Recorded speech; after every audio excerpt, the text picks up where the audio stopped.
Act 3, Scene 10. Xanadu.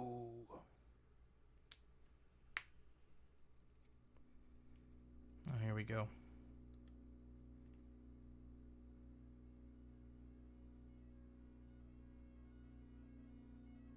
This sounds like an NES game. It's like the start of Mega Man 2. Xanadu.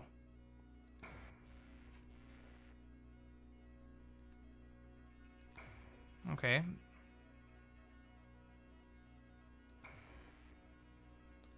At end of road. Well, it's not making as much noise as it was before. So hang on, let me just quickly dodge out again and turn up the... Sorry about this. I was just trying to protect your ears. Let's just turn up the desktop volume again to there. And some games don't like it when you alt-tab. Thankfully this isn't one of those.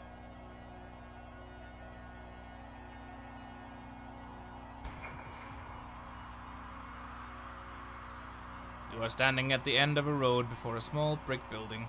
Around you is a forest. Oh, it's one of these games! It's a text... it's a text adventure. That's awesome.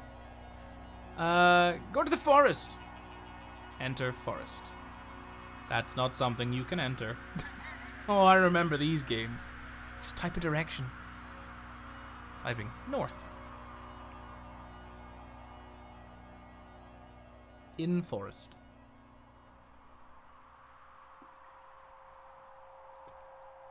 It's like the ancient predecessor of games like this very one. What happens if I keep clicking this? I'll just do. You are in open forest with a deep valley to one side. Head back south to that building. Can we climb a tree? Typing, climb tree. I don't think much is to be achieved by that. Sorry. Can we dig a hole? Dig a hole. You can't see any such thing. I remember trying to figure out how to actually move around and do shit in games like this. Pretty limited vocabulary. Typing, south. You're in forest. Hey, it's a maze. Southeast, northwest. Oh, God. I don't know. Let's go west. You're in forest. Lula is here, soldering replacement components in a small handmade radio. Oh, we should talk to her. Ask Lula how she's doing. Hi, Donald. I'm getting the strangest interference out here. I've been tuning the radio circuits gradually as we go, swapping capacitor values and tweaking resistor networks. It was working for a while, but everything I can pick up sounds so different and distant and muffled. Lula hands you the radio. Well, maybe you'll have better luck. You're good at this stuff. Just don't forget to give it back. South, east, north, west. Continue going west. You're in forest. Joseph is here, tapping with a small stylus on a modified pocket braille slate. A small grey kitten, no more than a few weeks old, dozes comfortably on top of his backpack. Oh, maybe he has something to say. Listen. Donald, I was just transcribing your footsteps. Sounded like... Joseph runs his finger along the index card he's been tapping on, from right to left. Long, weary song, drearily gone. Dearly gone. You beat a melancholy shuffle through these woods, Donald. I've been noting down the sounds of the forest, with an ear for speech. And an inborn filter for poetry, I suppose. So maybe it's me being melancholy after all. I'm eager to see what the poetic subsystem makes of these punched cards. Continue west.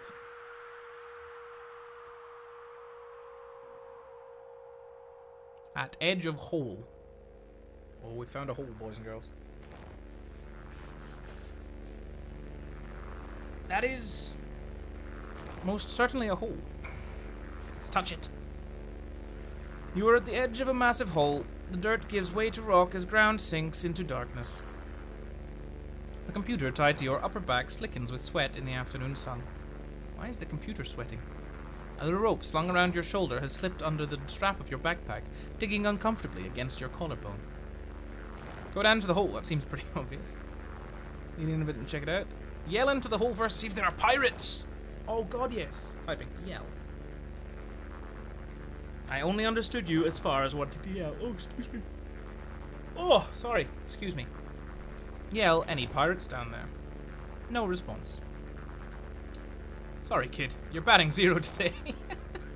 At least we know there's no pirates. Go down into the fucking love Ezra. Lean in a bit and check it out. Typing down.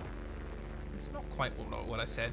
The cave walls are too slick to climb safely without assistance. You lose your footing and fall to your death. Well, that was fun. Oh man. Your score was 0 out of a possible 8,192. That's usually how these games went for me. Though this and all the classic King's Quest games, that's exactly how this went. What? You may continue or quit. Typing continue. Oh my god. Am I a zombie now? At edge of hole. Maybe we need to climb down more carefully. Try using the rope to climb down safely. Typing. Tie rope to tree. The rope is tied snugly to a tree trunk. Down. Your feet slip a few times on the slimy rock, but you remain stable. Lula and Joseph descend carefully after you. In bed quilt. Why am I in a bed quilt? Oh.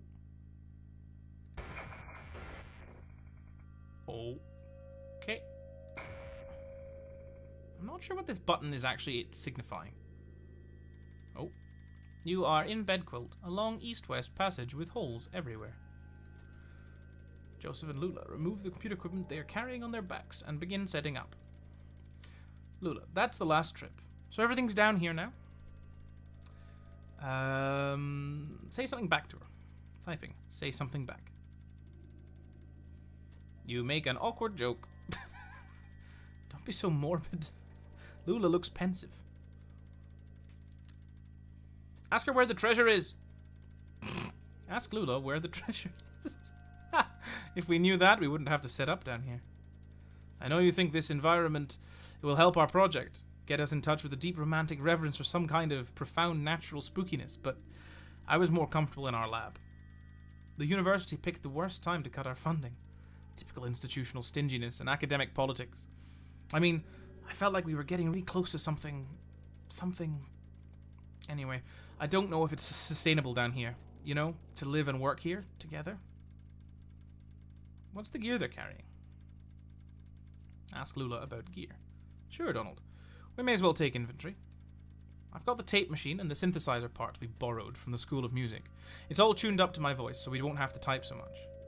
Joseph has his slate, and the punch cards he's transcribed from the poems we read. He's got the typewriter and the paper tape reader. And you've got the CRT display. How's your back holding up? Joseph looks uncomfortable. Jealous.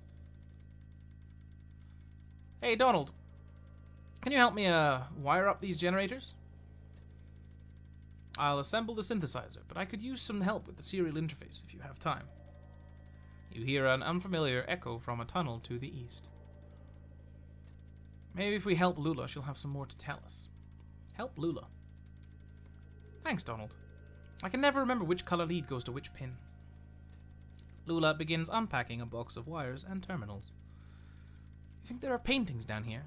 Cave paintings, I mean. Maybe some old pottery shards from when the world was young and early men and women huddled in these caves to... You know, I think cultural fossils are the saddest fossils. Sadder than animal remains, I mean. We might come across a petrified mollusk or a partial dinosaur footprint, and we say, there was a point of contact here where a body touched the earth. And maybe there's a little bit of evidential garbage, but the life who owned that body never cared and has moved on anyway. And that's the end of it. But suppose I shine my lantern on one of these walls, and I see a crude painting, thousands of years old. 2 men and a woman, charcoal and blood, on rock. Someone put that there, to keep something on the rock after she passed. A hope, a relationship, or a moment. A worry maybe, a regret. She made a painting to keep something alive for her, but like that dead mollusk and that itinerant dinosaur, she had to move on. Whatever it was is gone, and now we're looking at this painting, this dangling copy with no original. You are interrupted by the ominous echo of a grating scraping sound from the east, louder than before. What the hell was that? Let's check it out. Ooh, it's getting deep. In tunnels. Do we have weapons? I feel like we should have weapons. Can we go find a blacksmith before we go in here? And gear up a little. I'd like a +1 musket, please.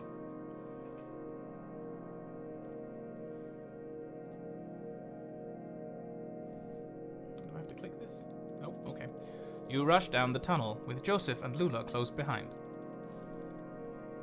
Ezra, how do you like all this, kid? There's a lot of reading, but I'm really good at that anyway.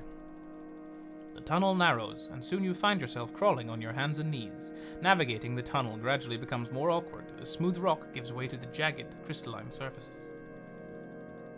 Scratches and taps echo from the end of the tunnel, some short and piercing, some slower and groaning as if dampened by water. The tunnel opens into a large room. In Crystal Room.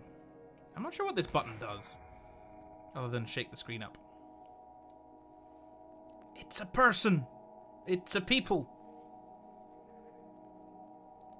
Zap them. Nope. Can't zap them. Hello.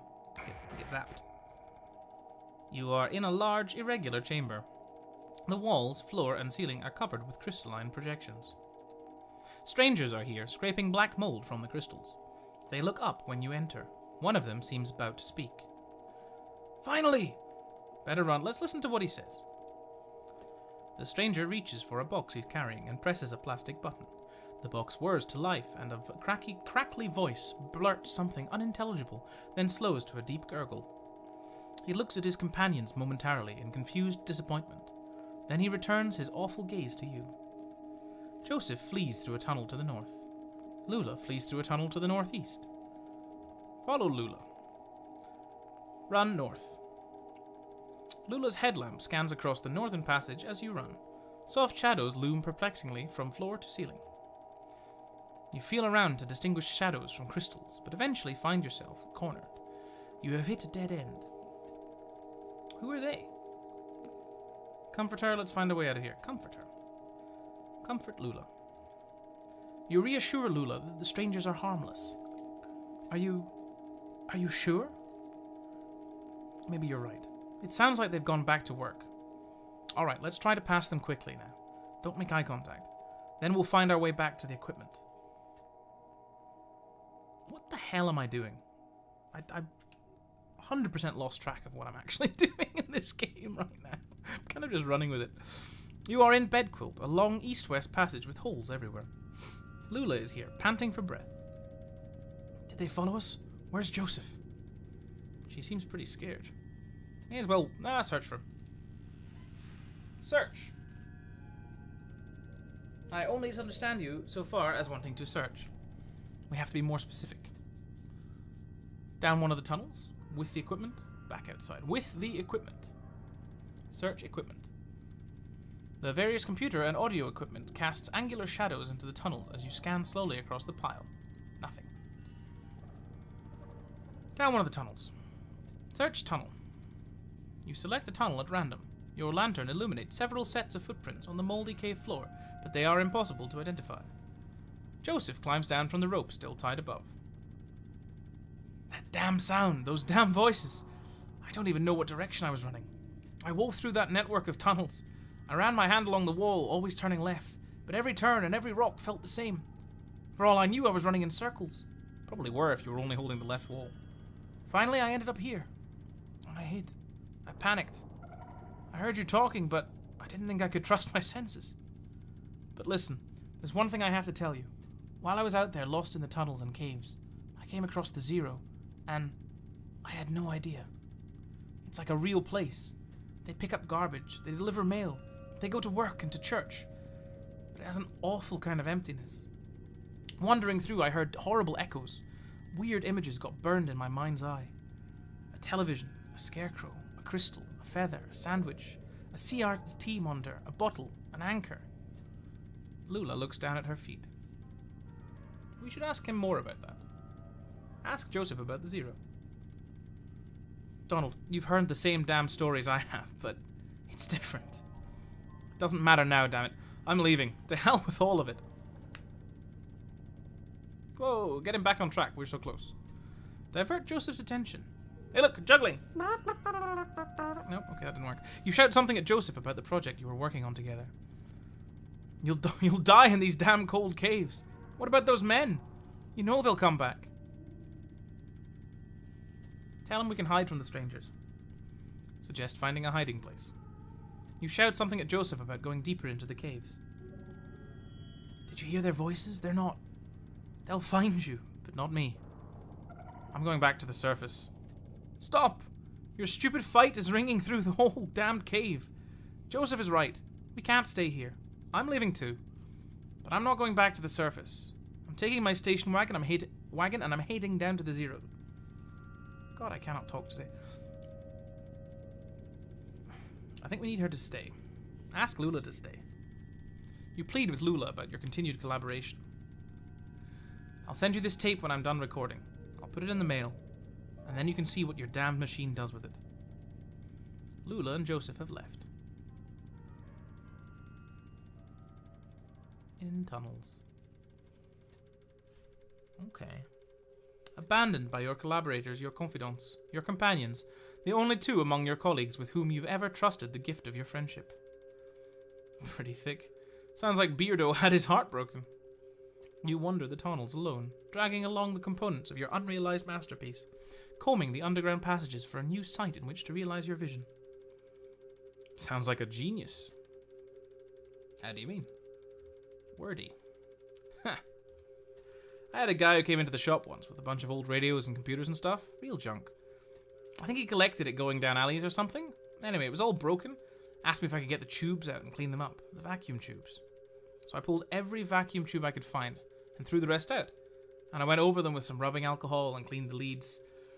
I used some nail polish remover on the glass. I did a pretty good job. He came back in the next day and I laid it all out in towel for him so he could check it out. I got the towel from my Aunt Remedios.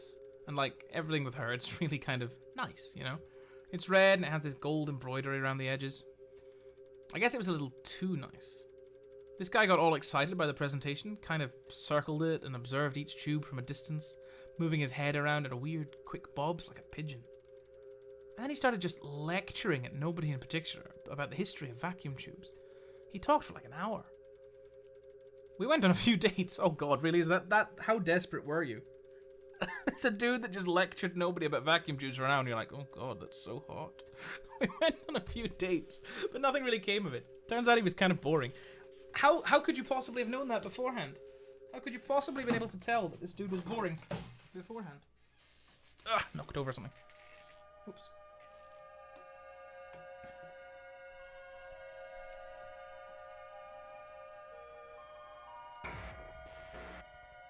Okay, this appears to be where we are now.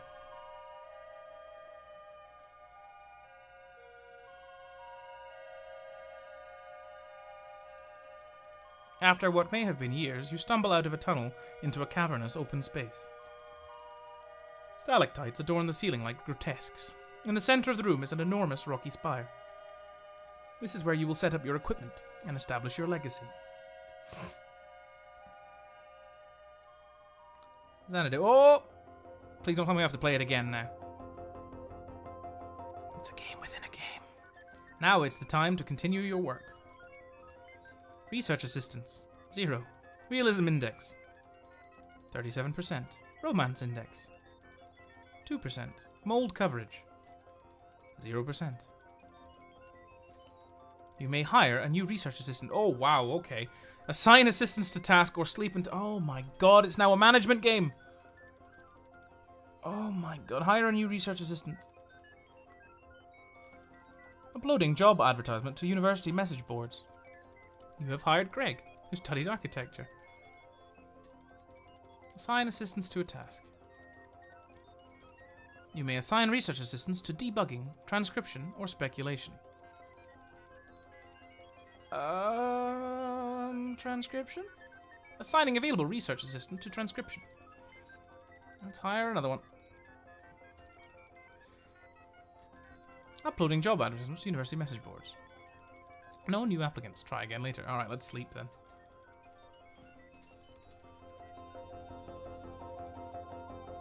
Time passes. Greg carefully transcribes the sounds of dripping water in all their variations over a period of several hours. Now is the time to continue your work.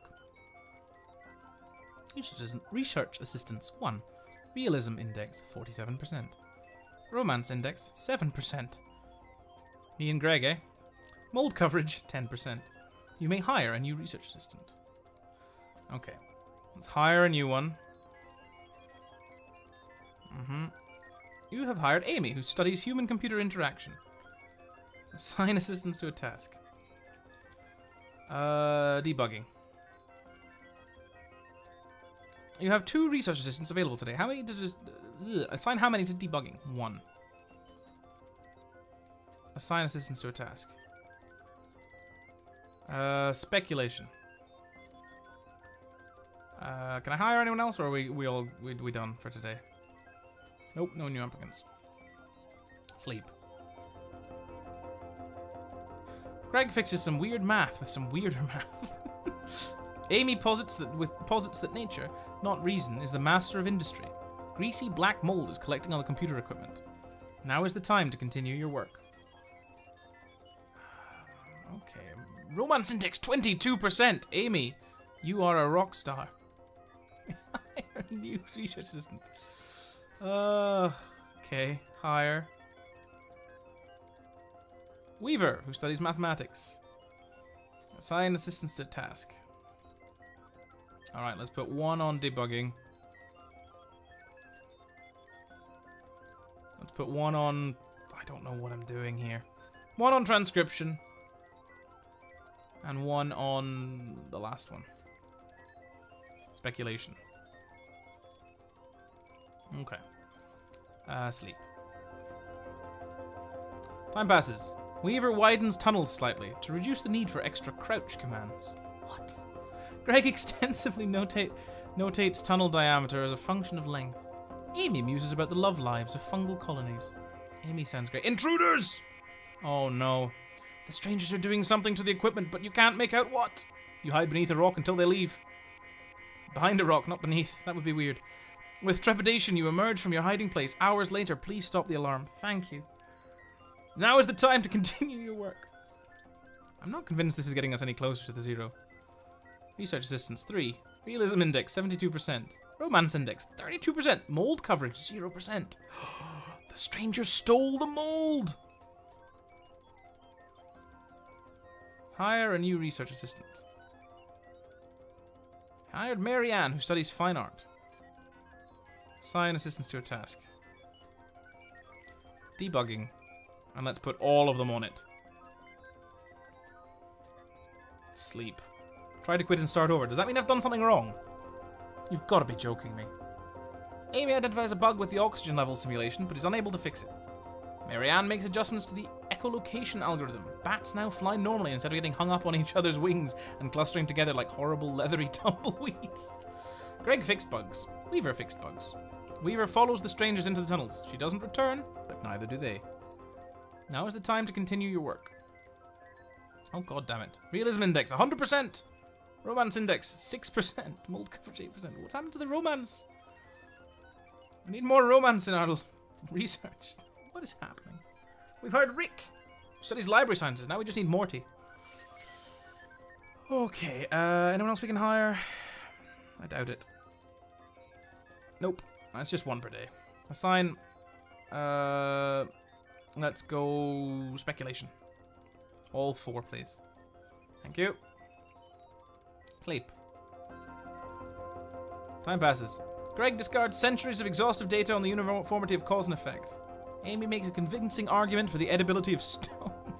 Marianne had ideas. Rick had ideas. Greasy black mold is collecting on the computer equipment. Now's the time to continue your work. Maybe we should try to start over or something. This doesn't seem to be helping. For fuck's sake. Alright, let's start again then. I'll take the hint. Try to quit and start over. Ezra, I want to keep playing. Yeah, let's keep playing. Ezra wants to keep playing. We're going with Ezra. Let's hire someone. We've hired Andrew, who studies statistics. Assign everyone to transcription. All 5. Let's get her done. Whoops, no. Pushed the wrong button. Sleep. Time passes. Rick types up some lurid imagery from a dream journal. Andrew summarizes the migratory patterns of bats throughout the tunnels. Marianne transcribed experiences, Amy transcribed, and Greg transcribed experiences. A mail carrier on a bicycle brings you a sizable bill from the power company. Oh dear. 69% romance index. We've done it. We have won the game. Our romance index is 69%. What more could we possibly want? You may hire it. Yes, okay. That was quite the intellectual joke. We try. Hire a new research assistant. You've hired Roberto, who studies fairy tales. Oh, her, yes. Assign assistants to a task. No! I don't want any. No, none. One, fine. One of them can do speculation.